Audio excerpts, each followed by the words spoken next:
ito ngayon. So, ayan guys. Tuturo ko sa inyo kung paano mag-download ng executor sa Roblox. Pero ako, hindi ko i-download sa akin. Kasi, ayoko i-download sa akin kasi ayoko mag-cheat guys. Ang Bloxfruit lang ito guys. Yan. Delta executor. Cheat guys, Bloxfruit. Cheat guys sa Bloxfruit. Kailangan mo lang gawin. Wait.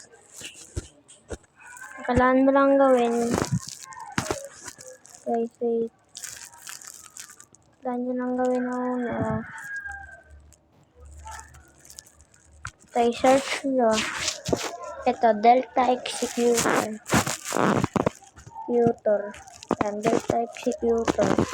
Pagkatapos nyan, pindutin nyo ito nasa una. Pindutin nyo guys. Pagkatapos, yan, baba lang kayo guys. Tapos pindutin nyo itong download. X nyo yan. Tapos syempre, baba ulit. Pindutin nyo itong download. Tapos pre-downloaded. Pero kapag hindi mo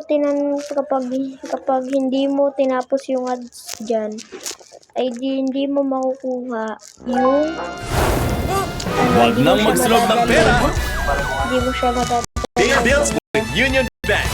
Zero fees, kahit anong bill ang babayaran. Save fees with Union Bank. Pusin natin yan guys. Yan, tapos X. Tapos may lalabas dyan. Yan, file might be harmful. Do you want to download Delta Executor v2.656.apk anyway? So, ayan. So, kailan nyo lang gawin? Download anyway. Ito, details. Pindutin nyo yung details. Tapos, hintayin nyo ma-download lang yan guys. Hintayin nyo lang i-download yan. Download kasi yan guys. Pag na-download nyo na, guys, kailangan ay nakabura pa yung inyong Roblox guys para gumana itong cheat na to. Pero, pag download nyo ganyan, yan, downloadin mo. Yan.